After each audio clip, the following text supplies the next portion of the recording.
140 करोड़ भारतीयों को नमस्ते, जय हिंद।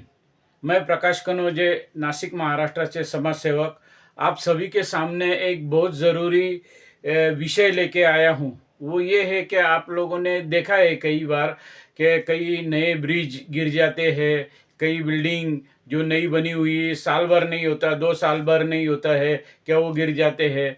हाल ही में हमारे महाराष्ट्र के अंदर श्री छत्रपति शिवाजी महाराज का स्टैचू गिर गया, जो कि 1 साल भर भी नहीं हुआ था। तो आज इन सब चीज़ों को रोकने के लिए सभी भारतीयों से, 140 करोड़ भारतीयों से मेरी हाथ जोड़ के विनती है कि इस विषय में आप लोगों से मुझे मदद चाहिए, ताकि ये सब बंद हो। आज पूरे जनता के पैसे साथ में अगर ऐसा कुछ नुकसान होता है, वहाँ पर ब्रिज गिर जाता है तो आदमी की जान चली जाती है, अपाहिज हो जाते, काम नहीं कर सकते, रास्ते बहुत खराब बनाते हैं। तो ये कहीं ना कहीं रुकना चाहिए, और ये रोकने के लिए मेरे पास एक रास्ता है, लेकिन इस रास्ते के लिए आप सभी का साथ चाहिए। एक नई शुरुआत हो सकती है। राजनेता और लोग आते हैं और उद्घाटन करके चले जाते हैं, तो इसकी जिम्मेदारी लेगा कौन? तो इसके लिए मेरे पास एक फुल प्रूफ प्लान है, लेकिन इस प्लान सक्सेस तभी होगा जब 140 करोड़ भारतीय कमेंट के साथ इस इस विषय पर आप लोग अपनी राय रखेंगे कि ये होना चाहिए या नहीं होना चाहिए। अभी मेरी तो ये सोच है कि जैसे आप ताजमहल और बहुत सी जगह पे जाते, वहाँ एक बुक रखी रहती है। वहाँ बुक के अंदर आप वहाँ के सब पूरे डिटेल लिखते कि भाई ये बहुत अच्छी चीज़ है, ऐसी अपनी राय लिखते। तो इसी तरीके से एक सरकारी बुक होनी चाहिए, जहाँ भी ये ओपनिंग करने जाए तो ओपनिंग के जगह पे वो नेता तो उस बुक में लिखे कि ये ब्रिज है, स्टैच्यू है, रोड है, तो इस रोड इतने साल तक खराब नहीं होगा, ये ऐसे साइन करे उधर ओपनिंग से पहले। तो ताकि इसका ये होगा कि वो नेता को मालूम है मुझे ये लिख के देना है, मैं इसका उद्घाटन कर रहा हूँ, तो नेता उसमें पर्सनल अपनी देख रेख रखेगा कि भाई कल को मेरा नाम खराब ना हो।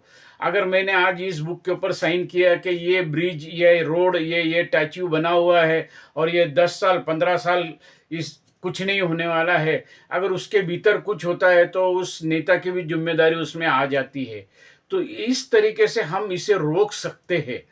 लेकिन इस सब चीज़ों के लिए सिर्फ बोलने से नहीं होने वाला है।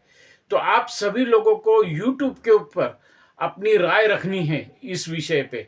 क्या नेता लोग किसी भी चीज़ की उद्घाटन करने जाते हैं, वहाँ पर एक डायरी हो सरकार की, जो लीगली तरीके से उसमें वो नेता या सरकारी ऑफिसर जो भी उस जगह पे जाके उसका उद्घाटन करता है, तो उसे उसे लिखना है पूरी डिटेल कि भाई इस चीज़ के लिए इतने पैसे खर्चे हो गए हैं, और ये चीज़ इतने साल की इसमें वो गारंटी दी है कॉन्ट्रैक्टर ने, और इससे कुछ नहीं होगा, ऐसा वो लिखे। और उसके बाद में आगे जाके रिबिन काटे। जैसे कि वो बाहर देशों में इधर उधर सब जाते हैं, या अपने इंडिया में भी पुराने जगह पे देखते हैं, पूरा घूमने के बाद में वो डायरी पर लिखते हैं कि भाई यहाँ की चीज़ें बहुत अच्छी है, अपनी राय लिखते हैं कि आपको कैसा लगा देखने के बाद में।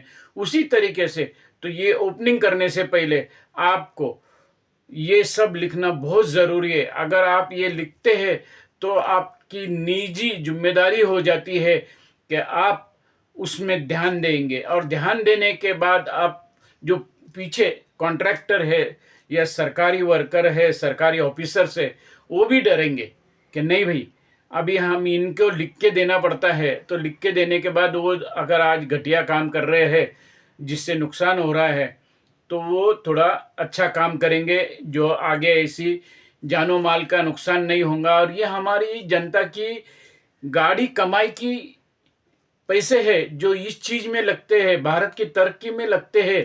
क्या ये तरक्की हमें चाहिए? क्या जो साल भर बनाने के बाद साल के अंदर एक टूट जा रहा ब्रिज, स्टैच्यू, रोड, जगह जगह पे खड्डे। अभी महाराष्ट्र के अंदर कितने हाईवे बने हुए हैं, हालांकि 1 साल नहीं हो गया, कहीं खड्डे गिर रहे, कहीं पानी नीचे जा रहा, क्या हो रहा है ये सब? तो इसे रोकने का एक ही रास्ता है, जो नेता उसे ओपनिंग करेगा उसे उस डायरी के ऊपर लिखना पड़ेगा कि भाई इस चीज़ के लिए इतने पैसे खर्चे हो गए और ये कॉन्ट्रैक्टर ने किया हुआ है, उसका नाम उसमें दर्ज हो, उसके बाद उसको कितनी साल की गारंटी है कि भाई ये चीज़ इतने साल की गारंटी, इसे कुछ नहीं होगा। क्यों नहीं? श्योर लिख के देना पड़ता है। आज टेक्नोलॉजी बहुत आगे गई है, जो आप उसे 101% बता सकते हैं कि ये अभी हम लोग यहाँ पर कोई भी अगर बिल्डिंग बनाता है तो खुद एक कॉन्ट्रैक्टर बोलता है भाई इस बिल्डिंग को 10 साल, 20 साल, 25 साल, 50 साल कुछ नहीं होगा, क्योंकि वो मटेरियल यूज करता है, वो स्टील यूज करेगा, तो उस क्वांटिटी का स्टील यूज करेगा कि उसे मालूम है ये स्टील इतने साल खराब नहीं होता है। तो ये चीजें सब उसमें मायने रखती है, लेकिन इसके लिए हमें यहाँ पर नेता को बीच में लाना बहुत जरूरी है। बस उसकी जिम्मेदारी ये नहीं है आया रिबिन काटा और चला गया, बाद में मर रहे लोग मरने दो, जा रहे लोगों के पैसे जा रहे, उसके कौन से जेब से पैसे जा रहे, उसकी उसका कुछ नहीं जा रहा। वो आएगा रिबिन काटेगा चला जाएगा, वो बाद में लोगों को बोलेगा हमने इतनी चीज बनाई, देखो इधर बनाए इधर बनाए, लेकिन ये जिक्र नहीं करते हैं कि हमने अगर 10 चीज बनाई तो उसमें से 5 गिर गए। ये नहीं करते। ये होना चाहिए, और ये होने के लिए मेरी हाथ जोड़ के विनती है कि हम सभी 140 करोड़ भारतीय यूट्यूब के ऊपर इस वीडियो को, अगर आपको जो भी राय रखनी है, मैं जो कह रहा हूँ सही है गलत है, अपनी राय इसके ऊपर दीजिए। और ये राय ही आगे काउंटिंग में चली जाती है। जिस तरीके से अगर ये आगे चलती है तो ऊपर तक जाती है कि नहीं यार लोग इसके फेवर में है, ये होना चाहिए, उनको करना ही करना है। अगर पूरे लोग एक साथ में होते हैं तो 101% करना है। आप ध्यान कीजिए। तो आपके सोशल मीडिया में और आपके फ़ोन में बहुत पावर है, तो प्लीज़ आज अपने देश के लिए आप सभी को मेरे हाथ जोड़ की विनती कि प्लीज़ मदद कीजिए अपने आने वाले बच्चों के भविष्य के लिए और देश के लिए। आप सभी की राय इसके ऊपर बहुत ज़रूरी है। जय हिंद, जय महाराष्ट्र।